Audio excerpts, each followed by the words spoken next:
and welcome to today's webinar on care robots. My name is Nikki Rousseau and I'm the CEO of Robotics Australia Group. We are the peak body for robotics in Australia. I'd like to begin today by acknowledging the traditional custodians of the land on which we meet today and pay my respects to the elders past and present. I extend that respect to Aboriginal and Torres Strait Islanders peoples here today. Thanks very much to our expert panel who are here and have made time available in their busy schedules. I know you're all super busy, so thank you so much for being here. Today, our board member is Timana Monem, and she's the director of Robotics Australia Group, and she is the panel host for today. So with that, I'll hand over to Timana. Thank you, Nikki. And it's an absolutely wonderful opportunity to be here and present this session. So I'm Timana Monem. Also, as Nikki said, I'm director of Robotics Australia Group, but also at daytime, I am the head of growth and partnerships at QIMR Berghofer Medical Research Institute.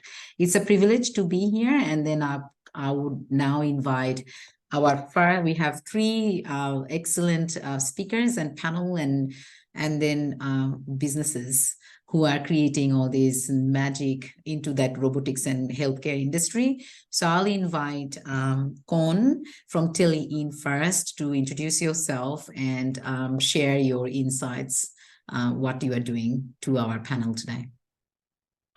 Excellent. So my name is Con. So I'm working for the company called TeleIn, and so my role is the customer success director. So which means, so whatever the solutions we sell, we want to make sure that they're using in the right way and they're getting benefits. They're not replacing humans. So this is the complementary. And so let me share my screen. So maybe when I share my screen, so I need to make sure that I'm sharing the sound as well. Okay.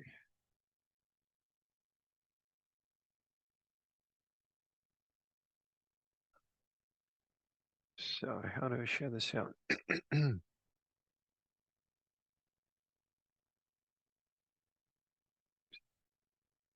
Oops, sorry. It's always technical glitches. So what do you press here? Slideshow, here we go. Okay, so that's the company. So today I will be talking about just two solutions. So I know that we are restricted in time, and so one of this. So let's talk about the challenges in the industry and why we're passionate about selling or introducing to the market these solutions.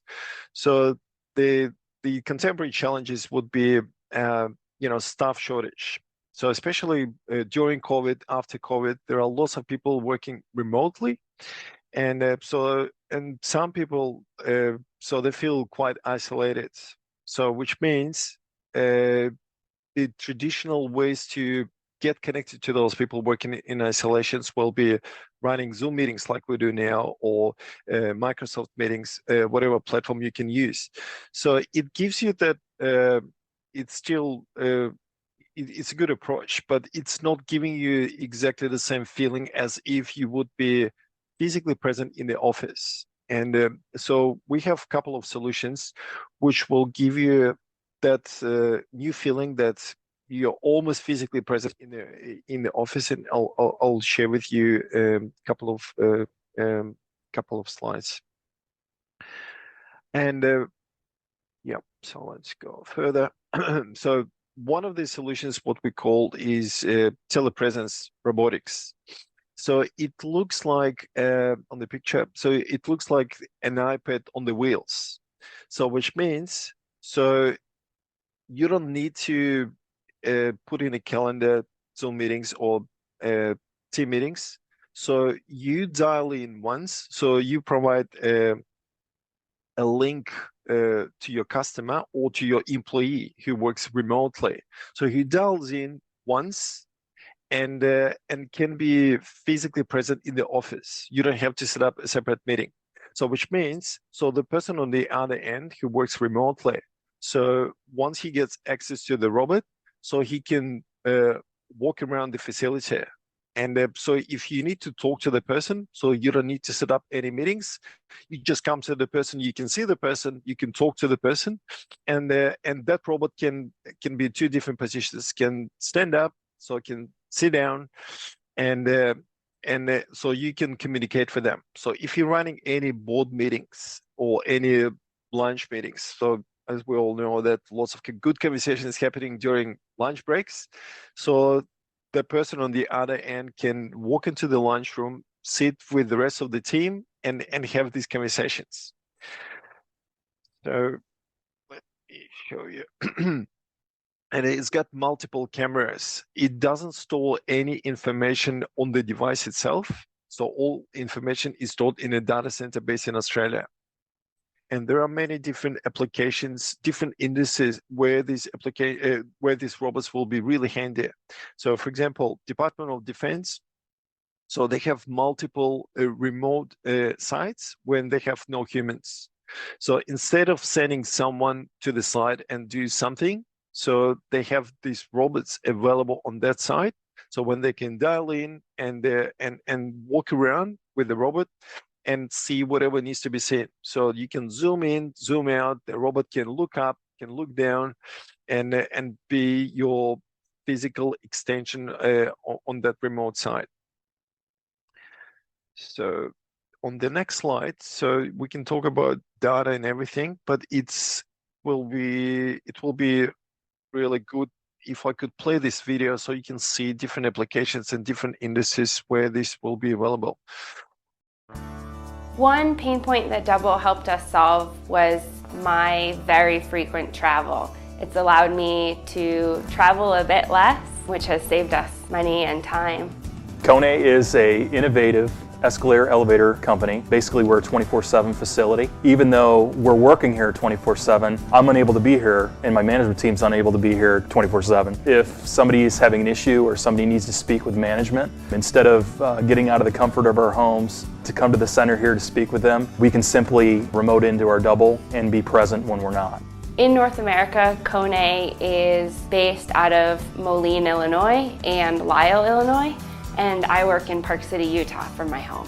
One of the programs I manage is a 9-week new hire training program. I was traveling to Moline, Illinois approximately once every other week for this training program. So the thought was that I might be able to use the Double to stay in touch with the participants without physically being there. A lot of the time I just simply like to pop in just to see how the shift's going, whether anybody needs my help for any reason. It's kind of good for me to be able to be here and support my employees when I'm not here. Before we got the Double, I was staying in touch with participants with email, instant message, phone calls. Using the Double does feel more face-to-face than video conferencing or Skype. One big reason for that is that I'm able to move around, especially when participants in the training program are doing group work or working on their own. I can kind of go visit people, and I wouldn't be able to do that on Skype or video conferencing. When you're in a meeting and you can't be present at the meeting, sometimes you're the forgotten person on the phone. With the Double, I'm able to join meetings and be present. Before Double, I was in Moline about once every other week for the training program, and this past summer I was able to be there about once a month. We figured out that if I could save a trip and a half, the Double would have paid for itself, which we've already done. Having management here helps drive productivity. It keeps people on task, but it also makes our employees feel more supported. They know if there's an incident they can't solve by themselves, we can be here to assist them. Our attendance has been a lot better. Our adherence to staying on task is much better, and our answer times have dropped for the length of time customers need to hold online. It has dropped dramatically, and that drives better experiences for our customers. Kone is known in the industry for being innovative. We've been on Forbes' Top 100 Innovative Companies the last 5 years, and using Double has helped keep us on the cutting edge. Kone is a leader in innovation in the vertical transportation business, and the Double Robotics product allows us to be an innovator with communication as well. Being here, being present when you're not here, gives us a great advantage to ensure our customers are getting the best service possible. So another solution I wanted to introduce to you today is called holograms. So you can see in the box, so this is the founder of the company, Benjamin. So this is the full size. And so what it does, so you can teleport yourself. So basically, so there are two different approaches. So one is if you want to live stream yourself from one physical location to another, so you need to have a studio, and studio can be based anywhere in the world.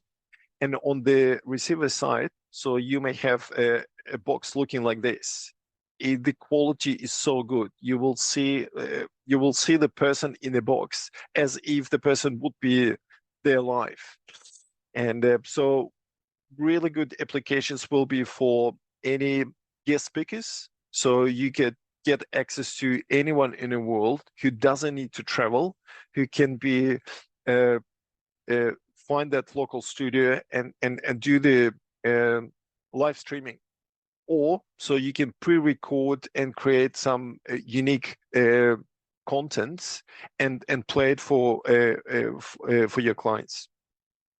So we are getting really big in the educational sector.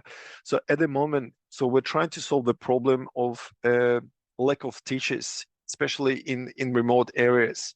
So one of the schools in metro area in Brisbane, so we're trialing this solution. So when they can beam teachers from one location to 6 different regional schools. So one teacher to 6 different schools. And so one teacher can talk to the students through one box or through multiple boxes simultaneously. And on the sending side, so when the teacher is talking to the students, so they will have a screen, so they will see the audience as well, and they will be able to address everything to the class. Or if they talking to multiple locations, they will have multiple screens with different audiences when they can say, I can see you, Johnny, from Sydney, I can see you, Lise, from Victoria, and so on and so forth. It's good to see you. I think some of you thought that you already saw me today. You didn't. It was I was a hologram. There's a company called Proto. It creates holograms, and I got a hold of one of their machines, and I surprised some people that came into the riffraff room before the show. Here's a little bit of that.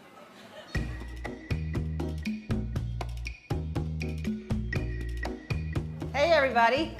Hey. I am so happy that you're here for our final season. I'm getting ready for the show, and that's why I made this hologram to welcome you. Thank you. How are you?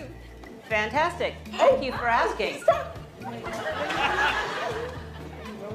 It's a robot, yeah. For sure, get the hat. Stop it! Stop it!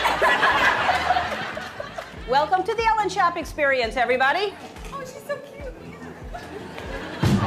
How's it going? Good. Good. No. Are you? No. Is that really you? It is me. Is it really you? Oh my God! Oh, Hi. hi! Wait, what? She thinks Isn't this cool? What color am I wearing? You have like a yellow.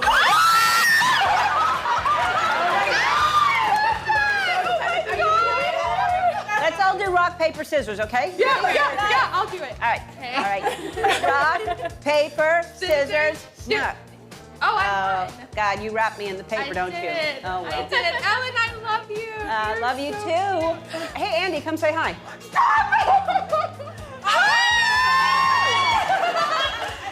All right, I'll see y'all soon, and you'll be dancing in a minute. Yeah. All right. Bye. This just happened.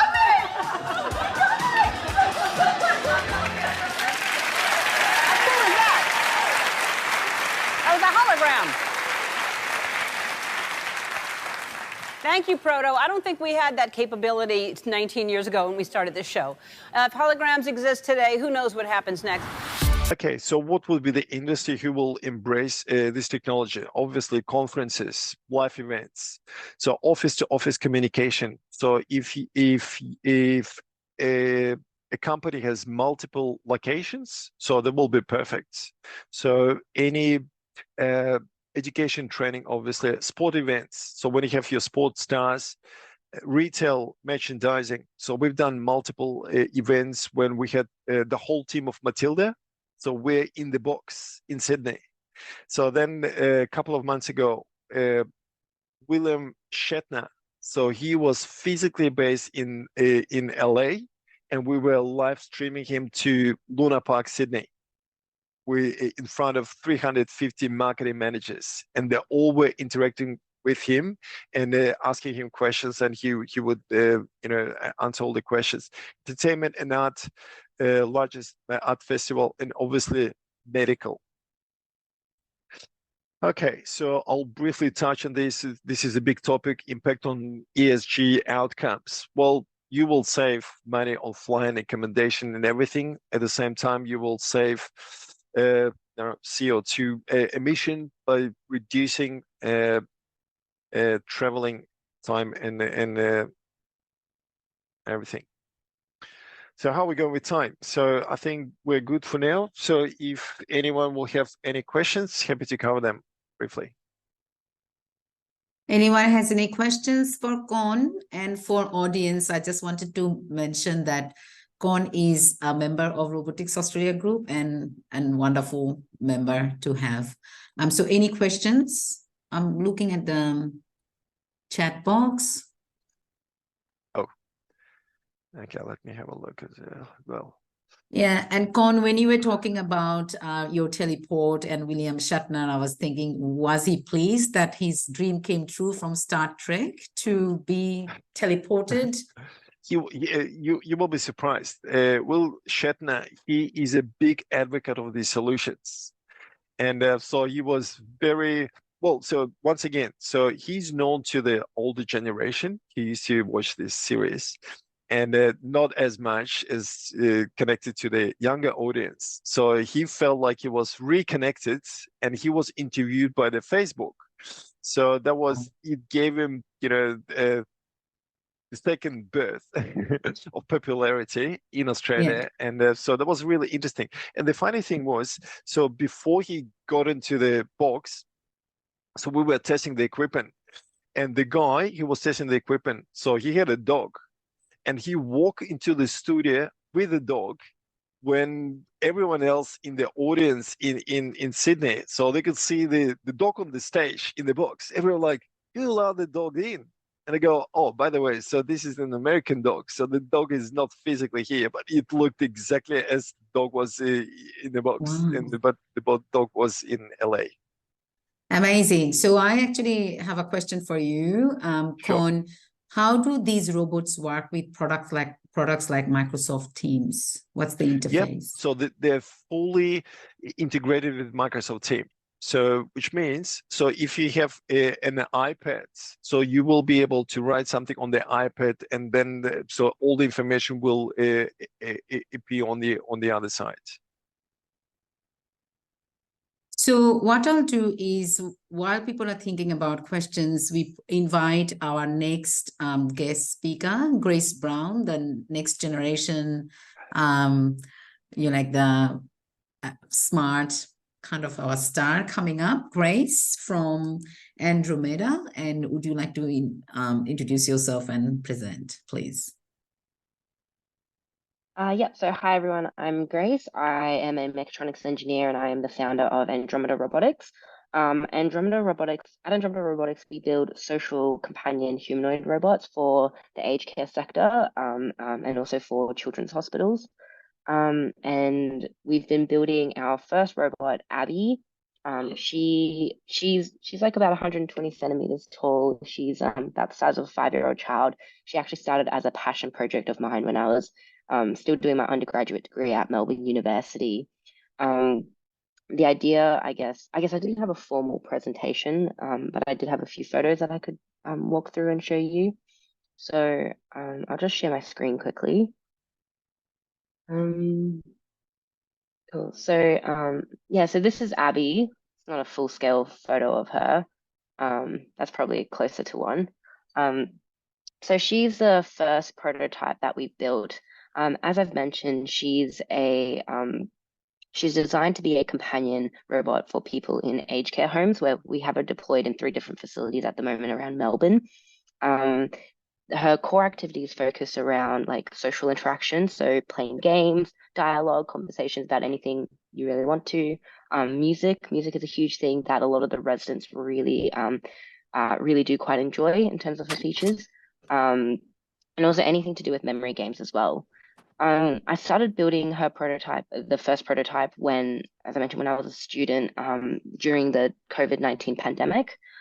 So during that period, I was isolated and confined in my room for quite an extended period of time. So for around 4 months, I didn't have any really meaningful human interaction. I was living in Melbourne at the time, and so as you know, like Melbourne had some of the most restrictive lockdowns around the world, and so I was not just looking to find a project to keep myself busy, but I was looking to build something that really, I guess, could really like solve and alleviate some of the feelings that I was experiencing at the time. And so that was where the idea for Abby came up. As I was coming out of my undergraduate degree, I started to realize that a lot of her the impact of her technology goes far beyond just companion robot for myself. And I had fortunately I had fortunately raised a little bit of money from a few philanthropists who had helped me put together my first prototype, and they had encouraged me to go pursue this as a business. We could see over in Japan, where they've had a rapidly aging population for many decades before Australia, that they had already implemented up to 30 different models of companion robots in their facilities to assist with all the daily living activities, as well as alleviating loneliness and isolation. And there was really no, there was really no product or no company that I could find that was doing that out here in Australia. So coming up to the end of my graduation, I spent quite a few months doing a bit of market research, or about a month and a half to 2 months, doing a bit of market research, reaching out to about 60, 70 different aged care homes around Victoria, chatting to all of the people, stakeholders involved, the residents, the managers, the healthcare staff, just seeing if this was a product that that people really wanted, or if there was a problem that she could really solve. And through these conversations, we really validated that we validated what I guess everyone already knows today. There's a huge, significant workforce shortage. And a lot of the people in the aged care facilities, particularly in Australia, receive substandard quality of care. And that's often not even due to, healthcare staff or managers not caring about their patients, but it really just comes down to a lack of time. They're so focused, they're so time restrained and resource restrained that they barely have resources to focus on the care need, those critical care needs of their patients, let alone the well-being need and care needs of their patients. And so I guess that's really what gave me the motivation, the spark to get going with Abby as a business, because I could really see her sort of bridging that gap between the people who really needed this care and the people who can provide this care and services to them. So that's a really quick summary of, I guess, how we got started and where we're at. I think I've got a short video here from one of the, I've got a short video here from just one of the talks that we did last week. I think blowing bubbles is one of the newest features that we've recently integrated that a lot of people really, really like. I think the unique value proposition that we have with Abby is really centered around her character and her personality.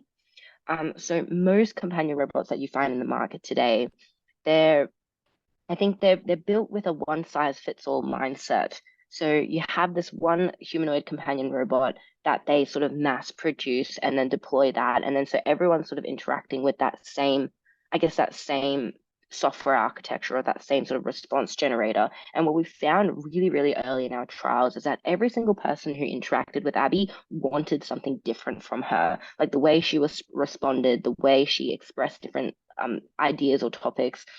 Everyone had their own preference on what they liked and what they didn't like. And we very quickly realized that building one humanoid robot, or following one architecture, wasn't really going to be sufficient to, satisfying like the needs of every single person who was interacting with one.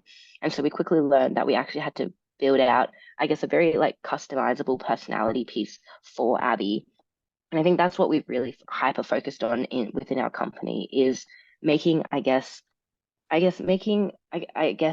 like being able to dynamically change her personality based on the specific needs and preferences of the people who are interacting with her. I think a good analogy that I like to refer to is just like how people sort of interact with other people. Like not everyone's going to get along with the same person. It's sort of the same with robotics. Like not every single person is going to get along with the same robot companion. So that's that's a very quick, brief, I guess, like summary of how we got started and what we do. Where we're at today, so this is our team. We've now got a team of 9. Most of the people you can find in here, we're all based in Melbourne. It's a very interdisciplinary team across mechanical, electrical, software, engineers. We're all relatively junior as well, all in our early to mid 20s.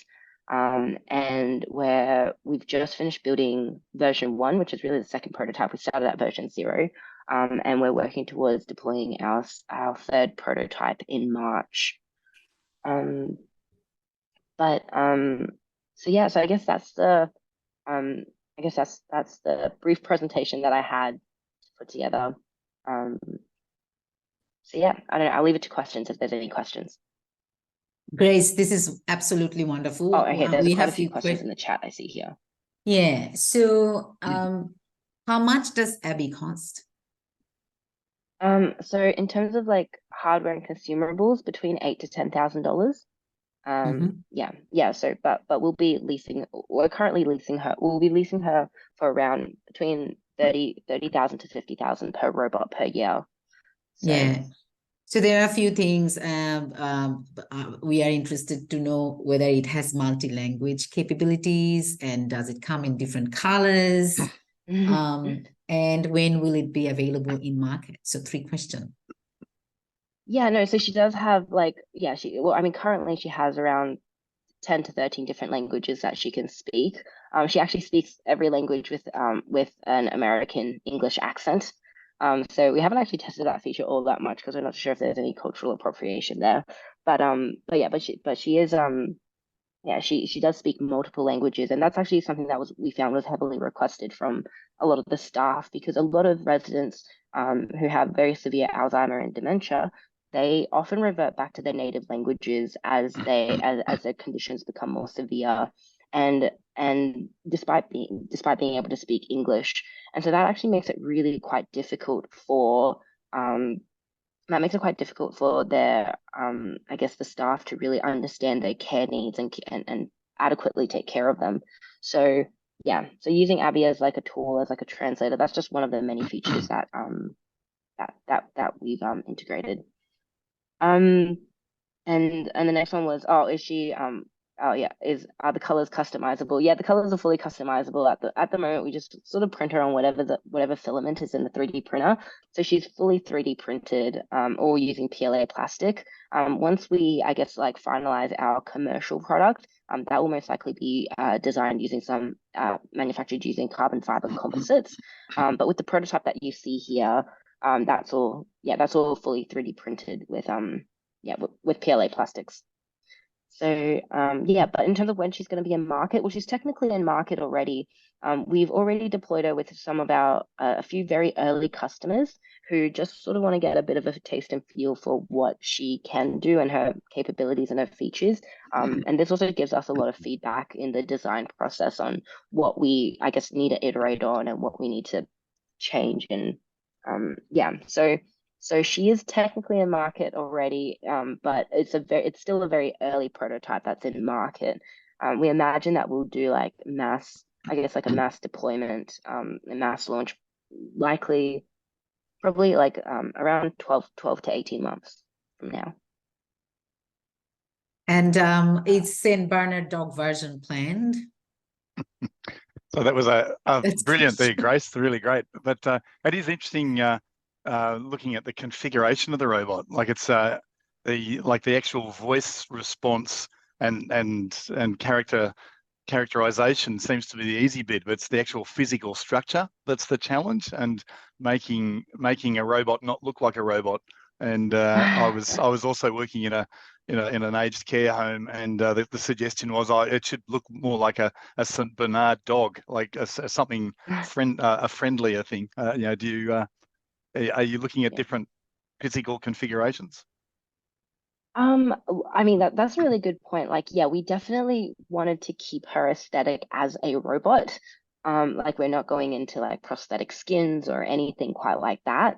But we also tried to model her off, I guess, her personality, but also her her physical form of a 5-year-old child, because we found that that was the most, I guess, endearing and approachable, and that's the exact response that we've had. So I think a more final version of her would look something like what we have on our website here, which is still the same size, but this is so this is probably closer to what she would look like when she's fully developed. And this is our version 0, which is ever so slightly different from this version here. But we're definitely going to keep, I guess, that the size and this form factor. So, yeah. Cool. In Sydney, there's a group called Southern Cross Care.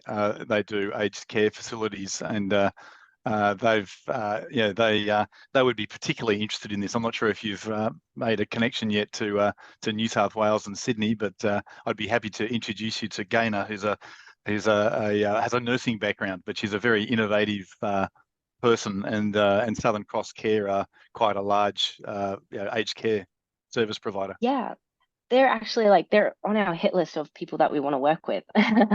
So yeah, so an introduction would be absolutely awesome if you could facilitate that.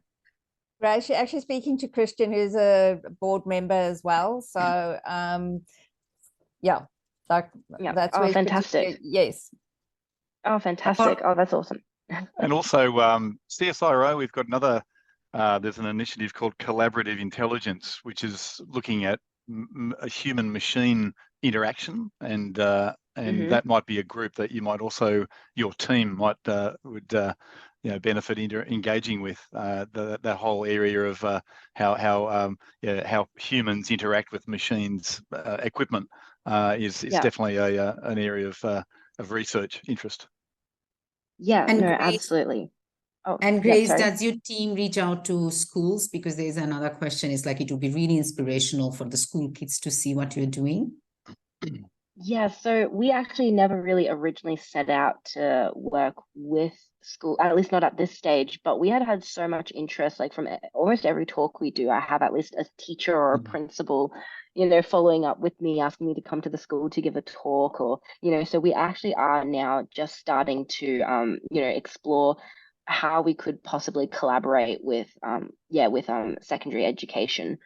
Because Abby's definitely a very she's very modular in design, and all of her software and everything's quite modular, and it would be quite a strong educational piece for introductions into robotics. So yeah, so we're starting a collaboration with Hailbury here in Melbourne, and I think we're just starting to explore the possibilities of what she could do in secondary education, but we also don't want to spread our focus too wide, as we do want to focus on our core customers as well. So it's definitely a balancing act, but yes, I think that's a very good approach. Like you take every bit, like slice a bit.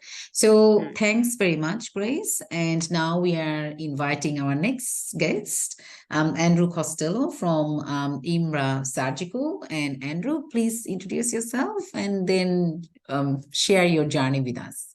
Yeah, thanks, Tamana, and thanks, Nikki, for inviting me on. It's a tough act to follow after Grace and Con, and that was really fantastic. It's lots of similarities, I guess. The difference being that to Con and Grace, that we are in Surgical are focused on training people to use robotics in the surgical space. So we were started a few years ago now with a mission to disrupt the use of live animals and cadavers in surgical training, which has been going on, since Halstead developed the surgical method about 100 years ago in the US. And with more than sort of 30 new robotic platforms coming to market, it's a really important time that surgeons are getting used to this technology, and we see a real interest in that. So I'll share some slides on what we're doing at the moment. Our mission really is to create high fidelity synthetics that can replace the need for live animals. And I think it's a statistic that people would be quite shocked to see that, 20,000 animals are killed in the US each year. And often that's for a single training episode. For example, in urology, they'll use a pig which actually doesn't have a prostate, and they'll sort of make it up as they go along. So we saw a need to develop really high fidelity synthetic tissues to replace that. All of those new robots coming to market at the moment. The Da Vinci robot has the large market share with about 98%. They've been around for 20 years. Some of those patents have come off, so we see Johnson & Johnson, Medtronic and others bringing robots to market. The Hugo's here and the Cambridge Medical Robotics Versius robot. We know that all of these systems will be here in the next couple of years. And the way that you train surgeons doesn't work the same way in theatre with a robot. So with the trainee surgeon standing next to it at the bedside looking into the patient, that's different where the surgeon's staring into a console in the corner of the room. So that's really lacked. And I think the technology has got ahead of where the surgical education is. So we're seeing that that need, let me just fast forward this, a real need for a shake-up in the way surgeons are trained. So all of these ways of training where they're using cadaveric and animal tissues, we want to put that into the past. So the challenge here is for us to create a synthetic tissue that's lifelike enough. And we looked at the market a few years ago, and there's a lot of products out there that are very anatomically correct, but they're made of silicons or rubbers or plastics, and so they don't react like human tissues. The way they're training at the moment, where you fly a surgeon into an animal lab or fly in a cadaver to train in, you can't use them on a clinical robot. So these robots range from $2 to $4 million a piece, and you have to designate one as a training robot, because once it's touched a cadaver or once it's touched a live animal, it can't be used in a clinical setting. So we aim to make our synthetic products bio-inert so they can be flown into the operating theatres. All of that training takes time. If you're flying a surgeon away, that's time away from their list, time to upgrade, not to mention they'll have to use new training techniques for each platform. So we're going to standardise the platform, as well as all those ethical concerns about using cadavers as well as animals. And we think there's a much better way to do things. So looking at the market that's out there is they look very realistic, but they can't have those mechanical properties which you do. Otherwise, they don't look very similar to organs or tissues, but you can staple, suture, or use electrocauterize.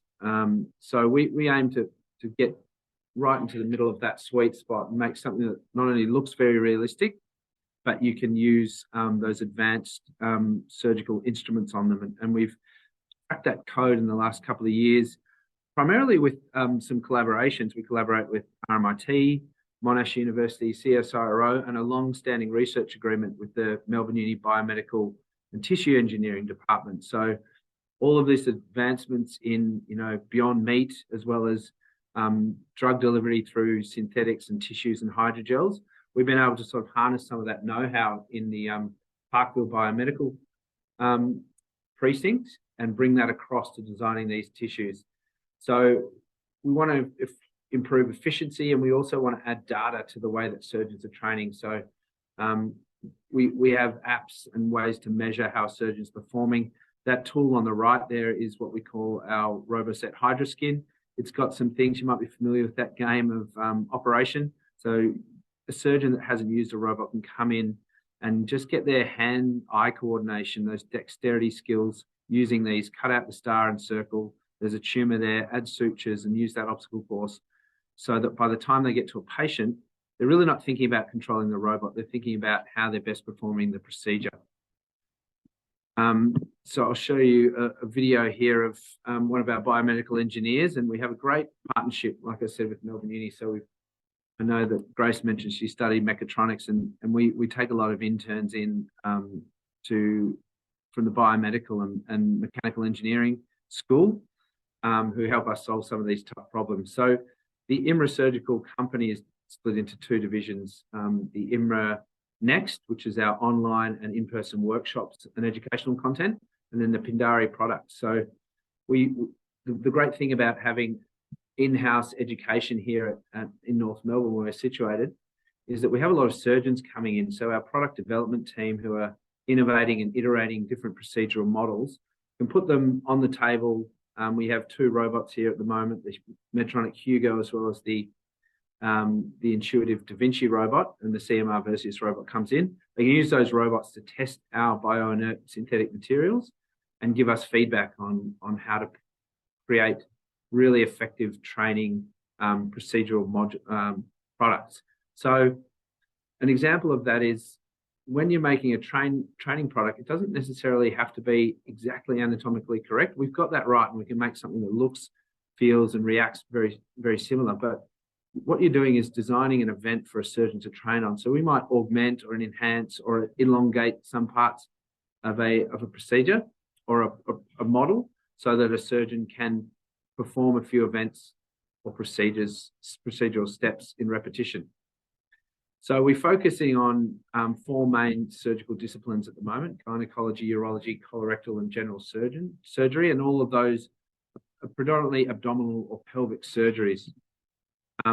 We also work closely with Monash Children's Hospital in developing a torso trainer used for inguinal hernias and other procedures. So these are mainly laparoscopic trainers. We're validating these in some studies. We make the Logan trainer, which is a male torso, and these are fairly life-size. And you can see within that torso goes our procedural model. So I'll show you the female Hydra torso trainer. Basically, this is made of a material that we've trademarked and patented called Skinthetic. We were lucky enough to have a lead designer who's worked for many years in the film industry on movies like The Hobbit and Superman and Blade Runner, and he knew this trade secret, which was a skin that could self-heal. So this differentiates us from a lot of the abdominal lap trainers that people use. So it has pre-cut holes cut in. With this, the surgeons have to consider port placement philosophy. Where's the procedural going to be focused on? So where will you put your instruments?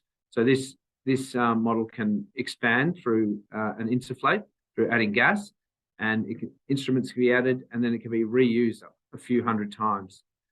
You open up the back and you place in single-use hydrogel procedural models, so that instead of flying in a pig or a cadaver, or flying 2 where you can train on them, you can put this in the hospital and have multiple repeatable and very lifelike experiences, so surgeons can train where they are. So flexibility and giving surgeons an opportunity to practice not on live animals, not on cadavers, and certainly not on patients, means that the patients come out with a much better procedural outcome. We've also found in working, and you can see here the torso with Medtronic, it's a great opportunity to involve the whole operating theatre. So when you have these on the table and you're doing an in-service or putting in a robot in a new hospital, it allows the technicians, the nurses, everyone involved in the operating room to understand how that's going to work, and they can run through a lot of scenarios in human factors, in leadership and communication in the operating theatre, because it's a bit different when the surgeon has his head in a console and not at the bedside. So that's been a really interesting. We get a lot of requests, and I was reflecting on what Grace was talking about, being asked to slightly modify things for different customers. Now, we have to be very careful about chasing the new shiny thing. A lot of these big industry players, for example, Medtronic, would like us to add legs so that they can, with their 4-pedestal robot, that's a safety concern. And other companies would like us to make slight differences. So we're going for the high volume stuff at the moment as a way to service a large market. And then we really want to get into customizing things for different new surgical platforms that are coming to market, and potentially different procedural steps. So I'll show you some of our hydrogel technology. This is what we're calling a class 4 hysterectomy. This allows a surgeon to practice a total hysterectomy. So it has the uterus, it has fallopian tubes. We're going to add blood flow to this. You can use all the surgical instruments on this, and we also have what we call a class 2 model. So if you're just a novice surgeon that hasn't used a robot before, we can just have a uterus. So that allows you to perform 3 or 4 steps, so a cuff closure or a colpotomy, and you can repeat that for a low-cost training episode, moving up to a class 4 or a class 5, which bleeds. It takes between half an hour to 45 minutes for an intermediate or expert surgeon. So we want to give surgeons the ability to train where they are at their skill set and where they are physically located with their robot in the theatre. So this is a video we have here showing just how similar our synthetics are. So spent a lot of time researching how to create a tissue that can cut and burn like human tissue. And we achieved that, and we're working on complex vascular systems now, but there's really no other synthetic models on the market that will have this degree of fidelity, that allow you to char the tissue to use staples and sutures. This is performing a cuff closure here. So not only is it great for training surgeons, but we find the robotic industry have asked us to use these to demonstrate and differentiate some of their products, which has been really interesting. And again, we need to be quite disciplined to not jump ahead and create what they're asking for. We work with them and collaborate to understand their needs. So it's a really interesting part.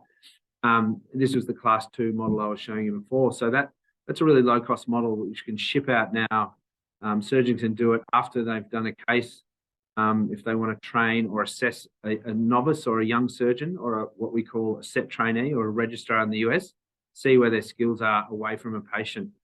And so that's a big advantage.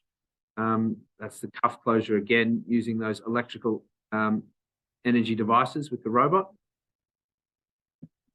And I'll just show you another couple potentially. This is our partial nephrectomy in the urology space. So this is great for surgeons that potentially haven't attempted on a patient a partial nephrectomy. So the issue about this procedure is that you have a limited time of warm ischemia while you can take out the tumor and then close it up and unclamp the vessel so it bleeds again. If you miss that time window, the kidney will actually die. So a lot of surgeons will say, I don't think I can get this tumor out in time, so I'm just going to take out the whole kidney. We think a model like this, which has blood flow and you can measure and practice to get that tumor out, we can make it a little bit different. So put the tumor exophilic or endophilic within or without the kidney, will allow surgeons to get that confidence they need to save a lot more kidneys than they can. So here you see the surgeon excising the tumor. There's a vessel in here that's clamped. If you can snip it here, which they will, you get blood flow coming out. They clamp that up, and we can measure not only their time, but we can look at how much blood loss. We can pull the product out, look at their suturing technique as they do a rhinorrhaphy and close it back up, and we can grade them on it. And so we want to put metrics around it and say, look, you failed this one. How about you try again? You have to score this much out of in this time sequence, and give really objective performance metrics so the surgeon can practice that until they move up the skills curve away from a novice and beginner into that expert level where they can comfortably and successfully perform these sliding clip rhinorrhaphies as you see here. So it's really interesting space to be in. A few more products, but we here is demonstrating a surgical stapler on our right hemicolectomy colon model. And again, all of these, I think a big piece that we did was solve some of those tissue engineering tricks to trick the actual robotic technology and surgical technology. And now we have that. We have a lot of interest from international medtech companies wanting to use our products. We make an abdome here, which can fit a ventral hernia into, and this also is a really common procedure that's going on. So you place a mesh, and you have to use this. We have tissue layers here that surgeons really love. This is something they want to train on. They want to see their novices training on at the moment, using a lot of live animals to do this. So we aim to really disrupt this industry and hopefully remove the need to use live animals in surgical training as we increase our fidelity and increase our product range. We've made these work with various meshes. We know that different surgeons do different ways. We're working with companies that make coagulants as well. So there's lots of areas we can go in. We've got a great product range at the moment, and that's the RoboSet Skills Trainer. I want to save some time for questions. So I just wanted to talk about some of the challenges we've had. Now that we've made these in our lab, we're moving into the next phase of ramp up which is making hundreds and thousands, potentially tens of thousands of these. So it's a challenge we're facing and working with people in Victoria and Australia to get this advanced manufacturing sort of industry back on its feet. And I know that we're getting a lot of support from some big institutions, but being part of Robotics Group Australia and getting to know that there's other pockets that we're really quite world leaders in a lot of areas, but I think we've been working in a bit of isolation. So I think networking events like these and talking about what we're doing, we always get a good level of interest and realize that there are people down the road or interstate that can help us see through some of these challenges. I just want to leave it there because I know we have a few minutes left to talk, but love to take any questions on the presentation. Thank you.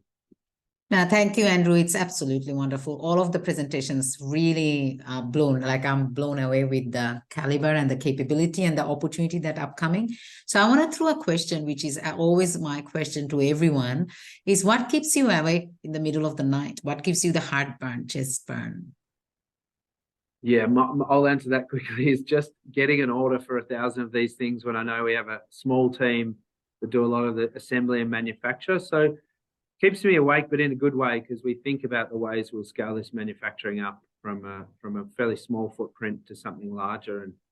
And it's a great problem to have, I guess, but nonetheless, it's a difficult challenge, but I'm sure we're going to get there. Andrew, if I could throw one in, how long does it typically take to train a surgeon? And you mentioned that you're linking a competency model to it in terms of them passing or failing. Would you be the thought leaders in this, or are other companies already doing this?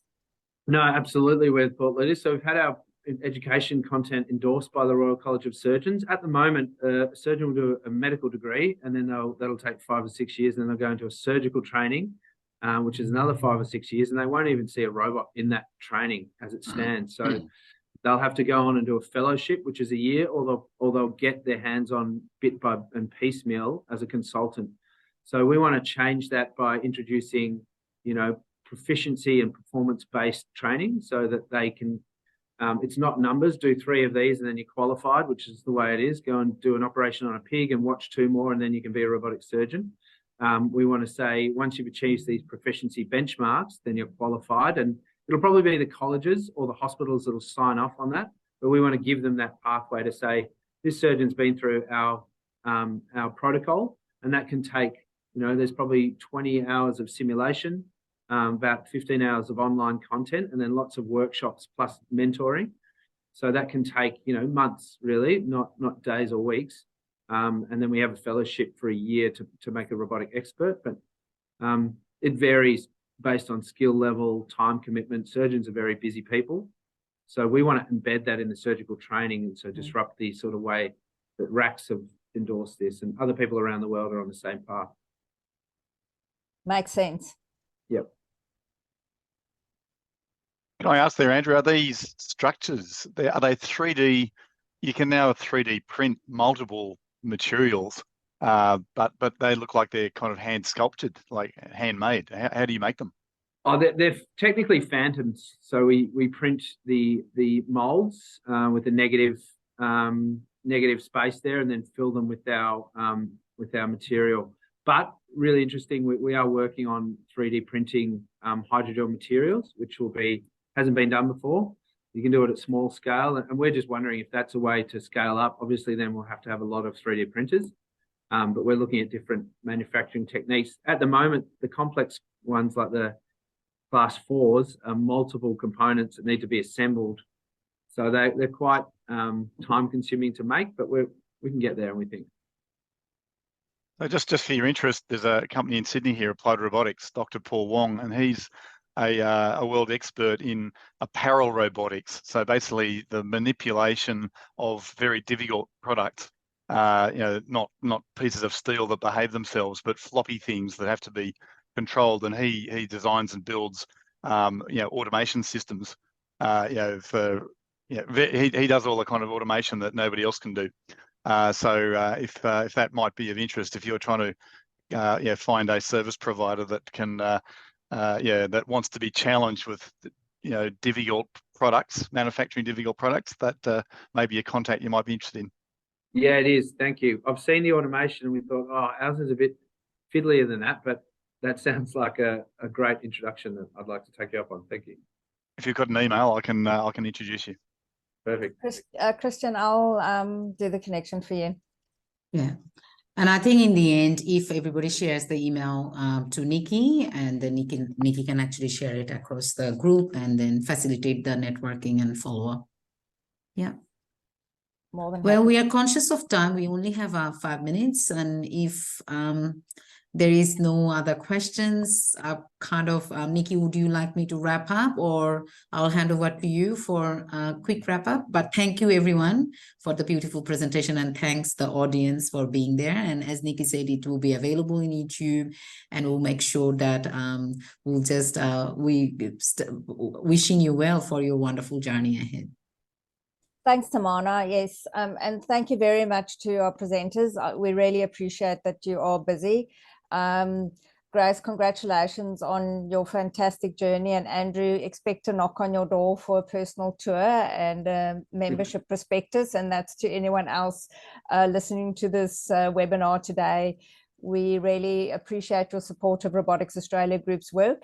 The National Robotics Strategy is still meant to come out early December, and our chair, Dr. Sue Kay, is on the committee for that and had a look at the draft document. So fingers crossed, we will be sharing that on our website as well, and of course LinkedIn, and make the announcement. This is the last webinar that we'll be hosting for this year. We'll be kicking off early next year in February. So please do follow us on LinkedIn for regular updates. And thank you to everyone again. Be well wherever you are in the world watching this, and take care. Thanks.